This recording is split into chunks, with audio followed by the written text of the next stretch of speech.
Hey everybody, the Book Dad here. Welcome back to the channel, and welcome to Worth Every Page, the Big Book Tag. That's right, I've been looking around booktube lately, and I'm always looking for new ideas for videos and things that I like that I see other booktubers doing. And I came across this video, which was originally created by Shelley Swearingen at Shellyish. And the idea for this video is to talk about some of the big books that you've read in your life that you think are worth all of those long pages. Now, I wasn't specifically tagged in this video that Shelley created, but I did watch the video, and she said that as long as you're watching this video, consider yourself tagged. So I'm considering myself tagged, and I'm going to make a video because I really like the idea. So I'm glad that she created it. And this is something too that I've been thinking about myself, because I'm one who always likes to think about the statistics of what I'm reading, whether it's how many books in a month, how many books per year, how long are those books, what the page count is.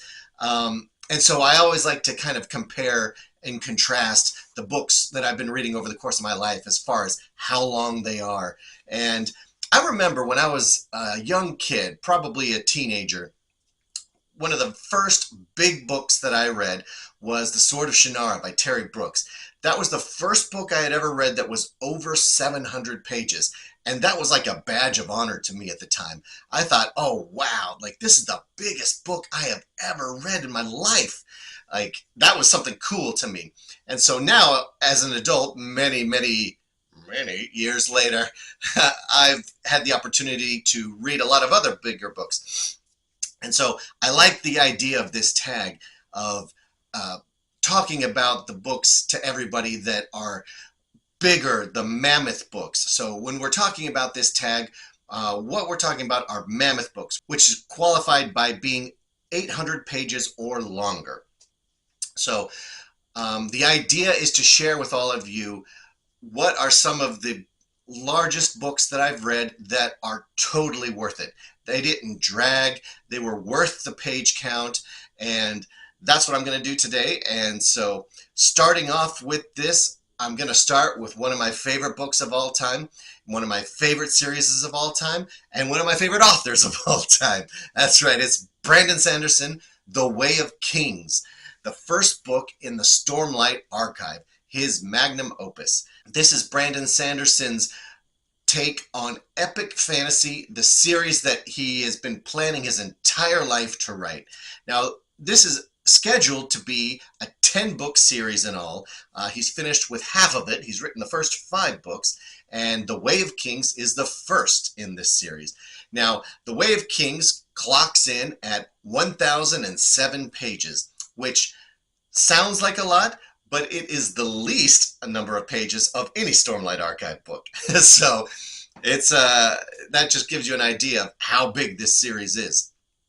But The Way of Kings, you can tell that it's a big book because it starts off with both a prologue and a prelude. Like it's got double beginnings. And so this book is really great. I loved it so much when I first came across it because I had started to read some of the books in the Cosmere. I had read the original Mistborn series, Arrow 1. I had finished those 3 books, and from that I went into Elantris and Warbreaker, and then I started the Stormlight Archive.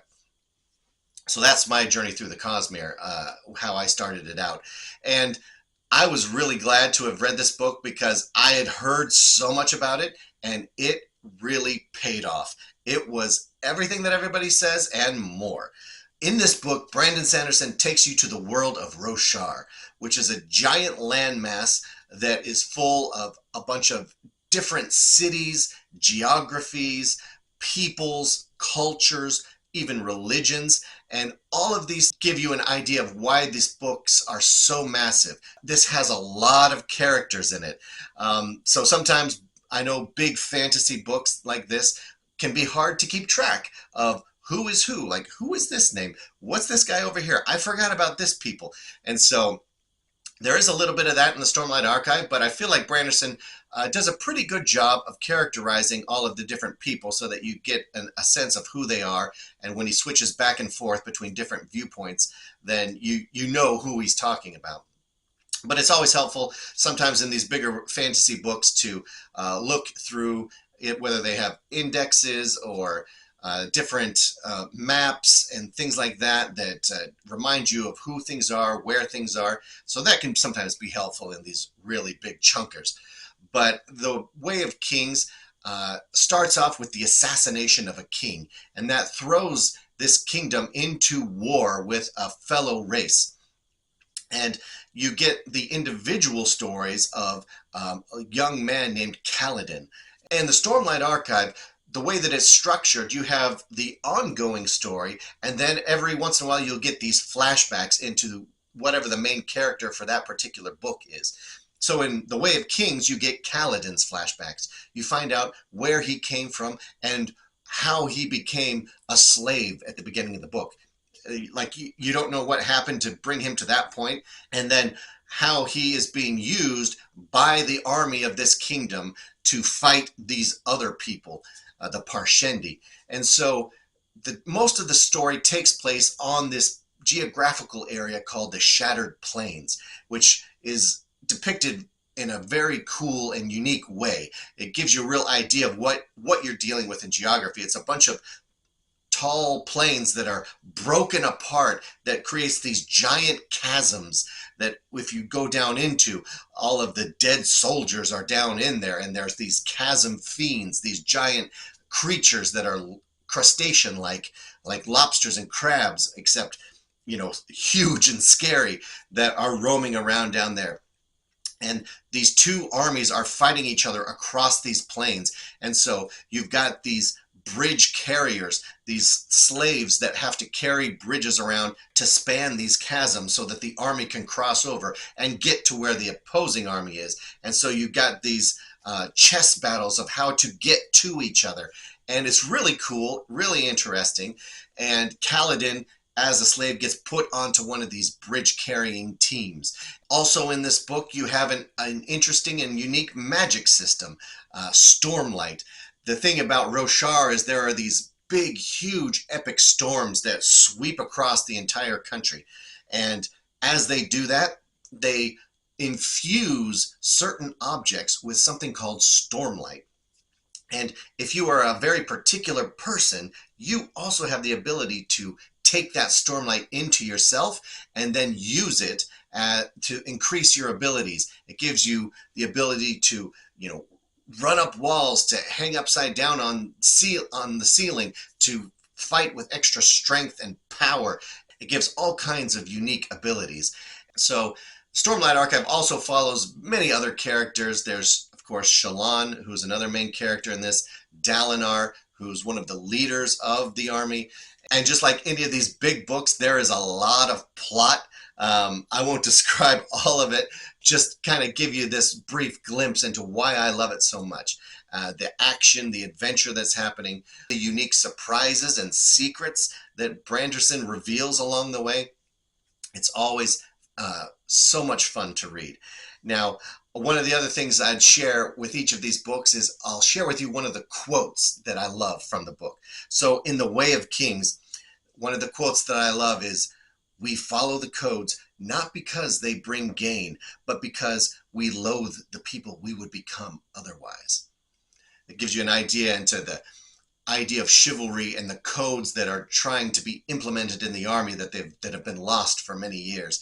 And so another one of the aspects of the story that I love. But The Way of Kings, huge book, but a huge payoff. All right, the second book I wanted to talk about, the second mammoth book, and this is the biggest book on this list that I wanted to share with you, is a classic book written in the 19th century, The Count of Monte Cristo by Alexandre Dumas.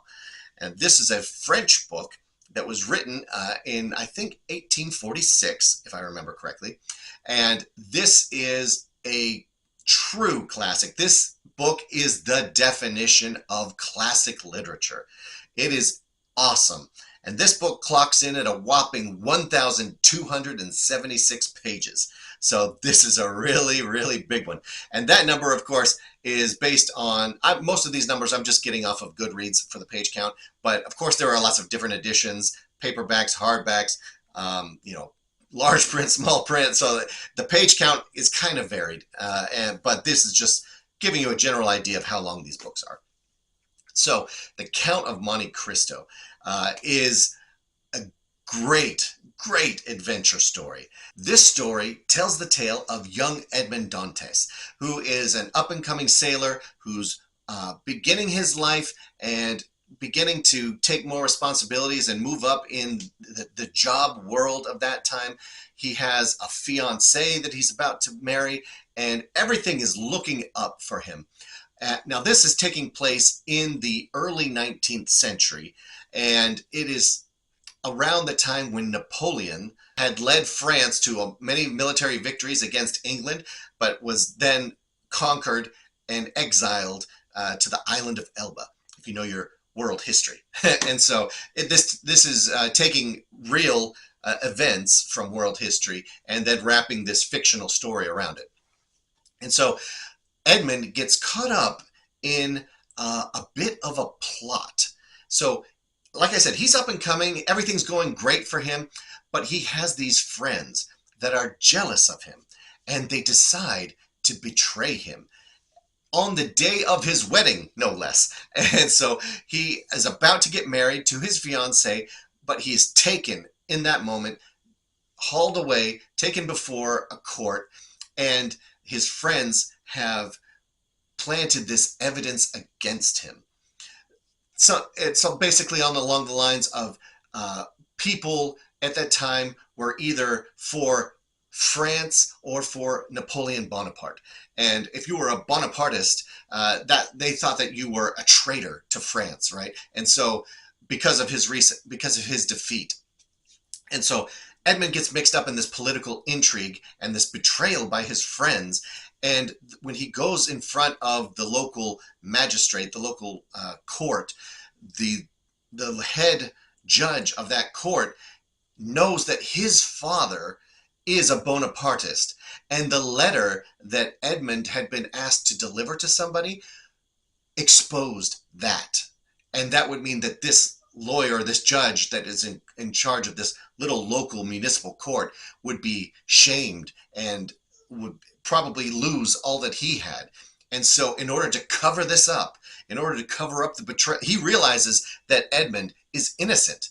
He knows he's innocent, but he found out about this letter, and because of that, he exiles Edmund to prison on this island prison off the coast of France called the Chateau d'If. And of course, this is completely unjust. He doesn't deserve any of this. All of this is being done unfairly. He was betrayed. Now he's being sent off to prison to cover up something to keep somebody else safe. And he is locked away in this prison for years. He's there for, I don't remember the total number. I think it's like 14 or 15 years in this prison, in this terrible, dark, dank dungeon of a prison. But while he's in prison, he discovers that all of a sudden somebody has dug up into his cell. And he's like, what the heck? And this guy emerges from the ground, from the dirt of his cell. And he's like, oh, dang it. I dug in the wrong direction. He was trying to escape. And it's this old Italian priest who has also been thrown in jail for many, many years. And so now Edmund, this is the first person other than his jail guards that he's seen in like 6 years. And so he, of course, creates a friendship with this priest. And so then the priest is this extremely intelligent, educated man, and he starts to teach Edmund. They are able to go back and forth through this tunnel in between their two cells, and he is taught science, math, literature, religion, all kinds of things, chemistry. And also this Italian priest knows of the location of a secret treasure on an island called Monte Cristo. And he eventually tells Edmund, because he knows that he's about to die, he tells Edmund the location of this treasure and then dies. And then Edmund creates one of the most epic escapes you'll ever read in literature. It was awesome. It was so thrilling. Like, it's very cool. And then, of course, is free finally after more than a decade of imprisonment and escapes, finds a crew of a ship, ingratiates himself among them, and then eventually goes and finds this treasure. And he is now rich beyond imagination and is able to use that to exact his revenge on his old friends, his so-called friends, and that magistrate that threw him in prison. And the rest of the book is about the plotting and scheming and machinations of the now Count of Monte Cristo and how he gets his revenge on these people. And then it also gets into the philosophy of, is revenge worth it? Like, what does that do to one's soul? How do we seek recompense for injustice in our lives? And it just delves into so many great, interesting, deep topics, and at the same time is so thrilling. It's almost like a modern thriller, like how he's working all of his little plots and schemes to get at these guys. It's really fun, very interesting. It doesn't seem like an old classical literature book. I mean, the language, of course, is a little heightened because this was, back when people could write really well, when authors were really, writing with flourishes and beautiful, intricate language. But it never feels hard to read. It still maintains a lot of action and adventure in the story. Now, one of the great quotes from Count of Monte Cristo, it has a lot of them, but one of the ones that I really love is, "The heart breaks when it has swelled too much in the warm breath of hope, then finds itself enclosed in cold reality." It just gives you chills considering how that compares to Edmond Dantes and his life. One of the things that I remember when I was reading The Count of Monte Cristo is, yeah, it was a long book. It took me a while to get through it just because it was a super high page count. But I was never bored reading it. There are other classical books, looking at you, Moby Dick, that you would be bored from during long passages. But in The Count of Monte Cristo, I was never bored. It was great from beginning to end, and therefore very deserving of being in this book tag. Now, the next book, strangely enough, also involves Napoleon.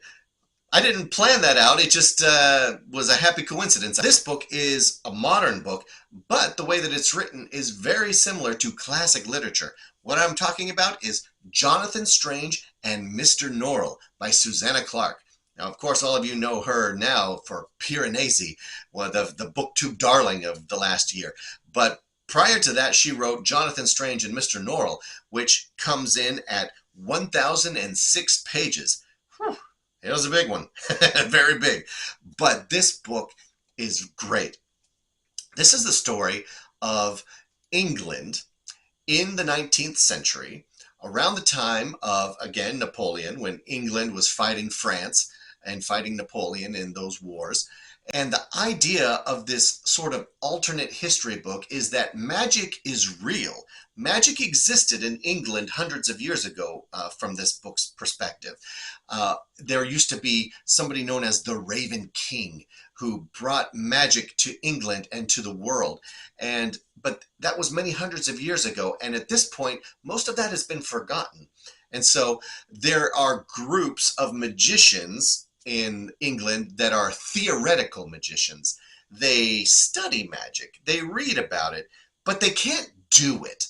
And so at the beginning of this book, you come across a character named Mr. Norrell, who becomes the first practical magician.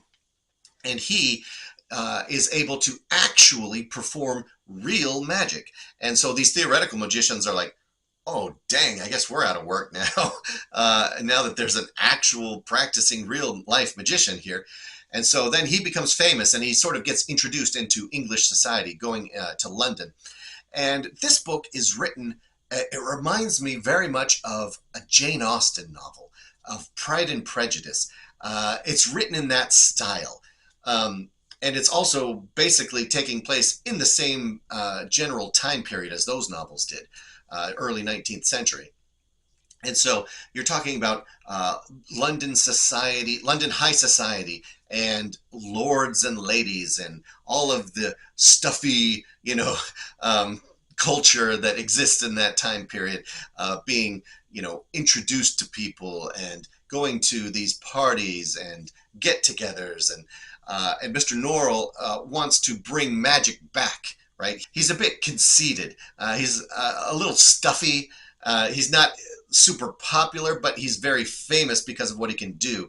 And so he then, at that point, starts to do other magic. And later on in the book, you get introduced to Jonathan Strange, who eventually becomes a pupil of Mr. Norrell and who teaches him magic. And because he senses that he has these abilities and these capabilities of doing magic, and it turns out to be true. Jonathan Strange is tutored by Mr. Norrell, but then almost starts to supplant him, starts to become a little bit better than him. So you have this almost competition between the two of them.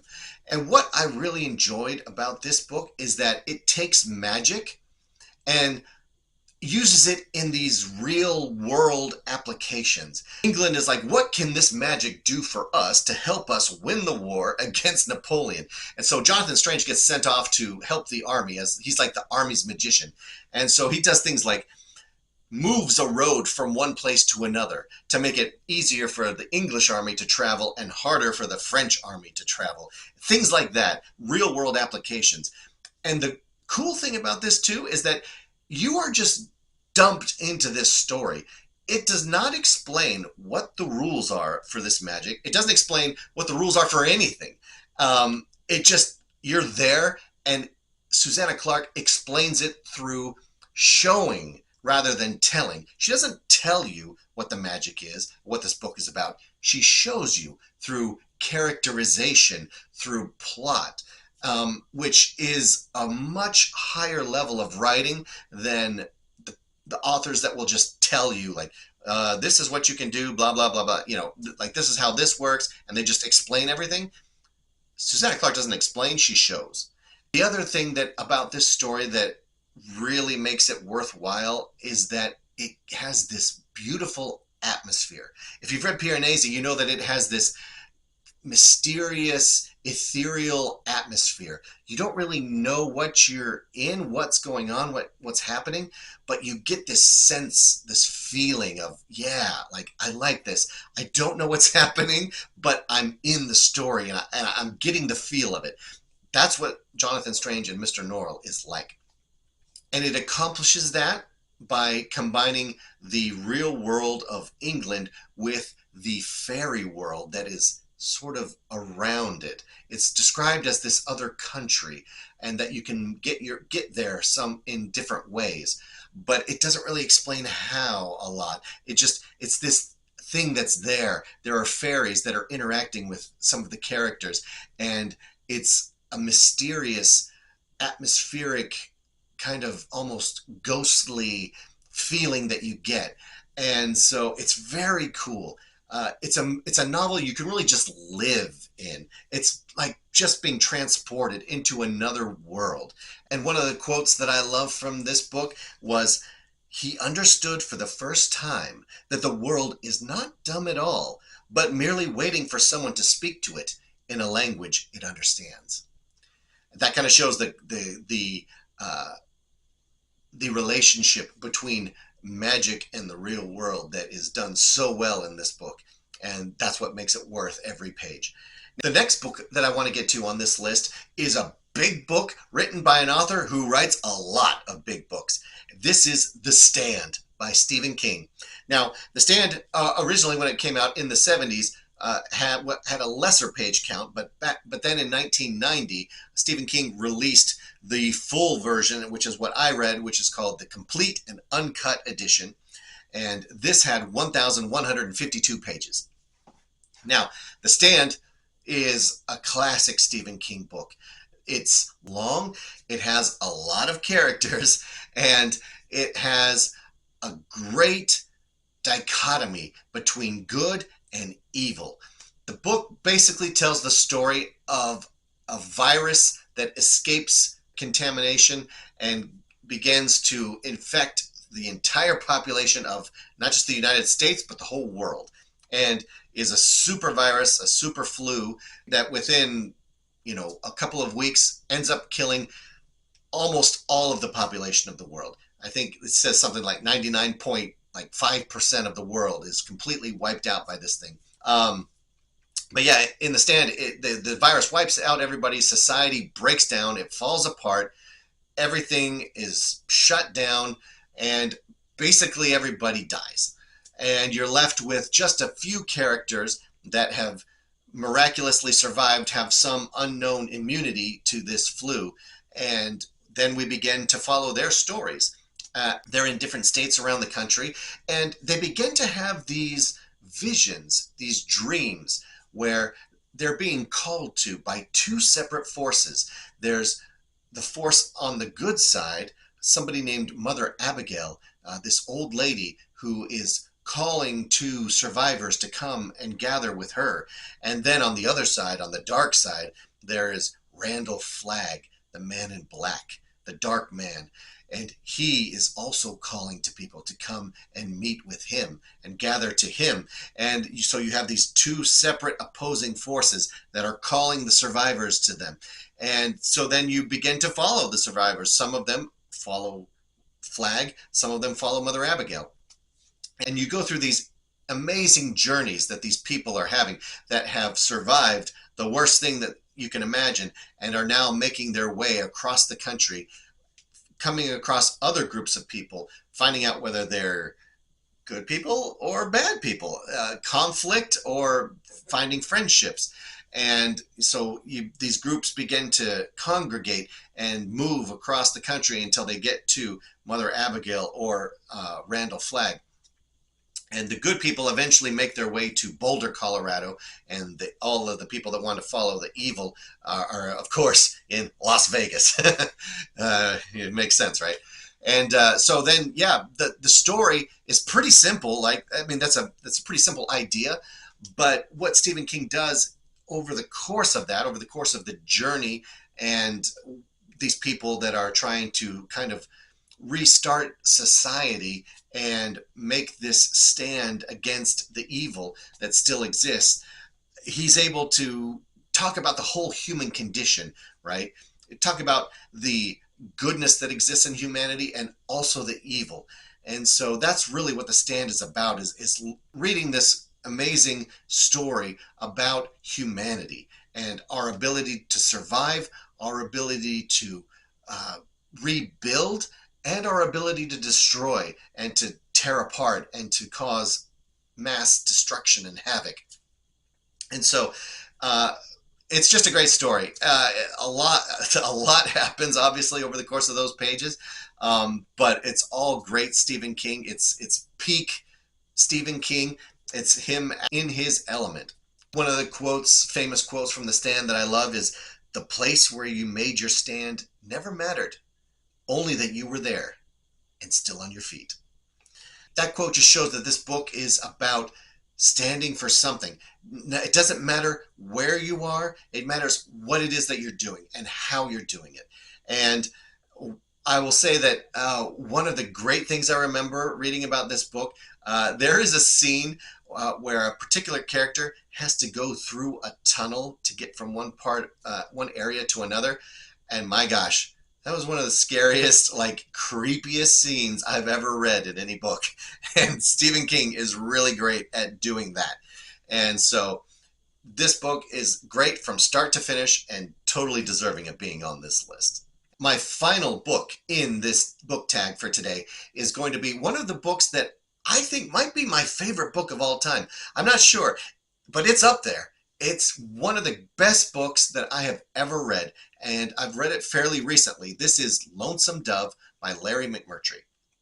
Now, this book is short compared to the rest of the books I have on this list at a paltry 858 pages, but nevertheless, that still qualifies it as a mammoth, and so it definitely earns its spot on this list. Now, this book is a classic. It was written in the 80s, so the 80s is longer ago than I think it is. I think of the 80s as being like just yesterday, but I guess it's been 40 years. So, my gosh, time flies. So, this probably classifies now as a classic, but this book is definitely great. Now, the thing about Lonesome Dove is it's a pretty simple story just at face value.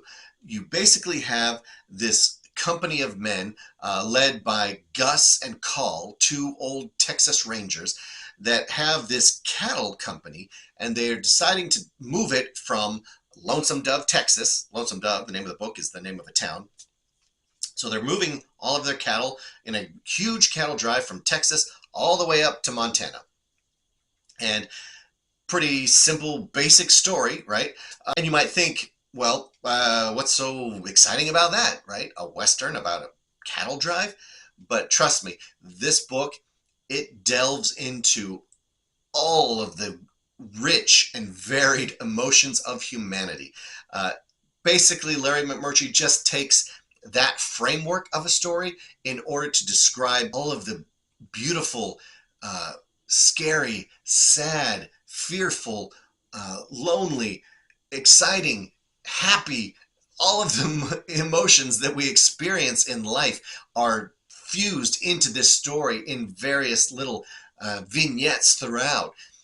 He's able to take all of these different characters that he uses and bring them in and out of the story at different places, and it creates these great moments where you're like, oh my gosh, like they're going to finally catch this one guy, or this other guy is finally meeting this person that he's been looking for forever.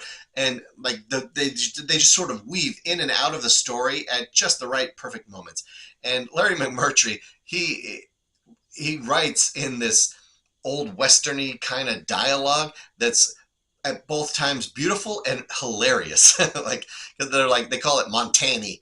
Like, we're going from Texas to Montana on this cattle drive. So it's like, it's really great. I love like reading it in my head and like doing the voices and everything.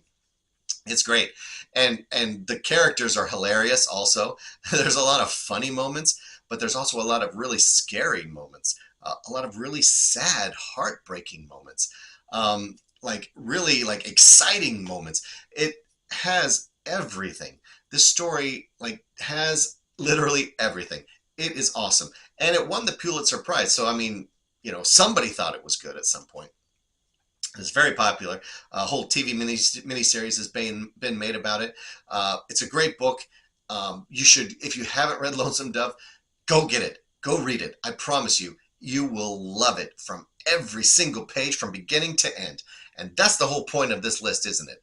Now, I'll leave you with one last quote from Lonesome Dove. It's one of the quotes that I really love. It's just so beautiful. It's so poignant, and it just really encapsulates what I feel like the story of Lonesome Dove is. And that is, the earth is mostly just a boneyard, but pretty in the sunlight. And I'll leave you with that. I hope you've enjoyed this Worth Every Page, the big book tag video that I've done. All of you out there, what are your favorite big books? I'm going to tag a list of booktubers down in the description. I'll put the original video that Shelley posted that started this book tag, and then I'd like to tag a bunch of other people that I've gone through BookTube and looked at the BookTube newbie tag and some of the things like that to give them a chance to see this, hopefully, and then give them an idea if they'd like to use it for a video. So check for that in the description, and I appreciate you all being here. What are the big books that you love? Let me know. Do you guys have a hard time reading books, or is it easy for you? For me, for a while, it was kind of hard because I just didn't have the time to dedicate to it. I'm lucky now that I have a job where I'm able to have a little bit more time to myself to create a BookTube channel and to read a lot of books. And so I really love it. I think I've found it to be very enjoyable and a great habit to keep going and to be able to expand my horizons. And I've had a lot of fun doing it. I appreciate all of you for being here. Please like and subscribe. Let me know in the comments what you think. And I love interacting with you there. But until next time, don't forget to read to your kids every night. All right. See ya.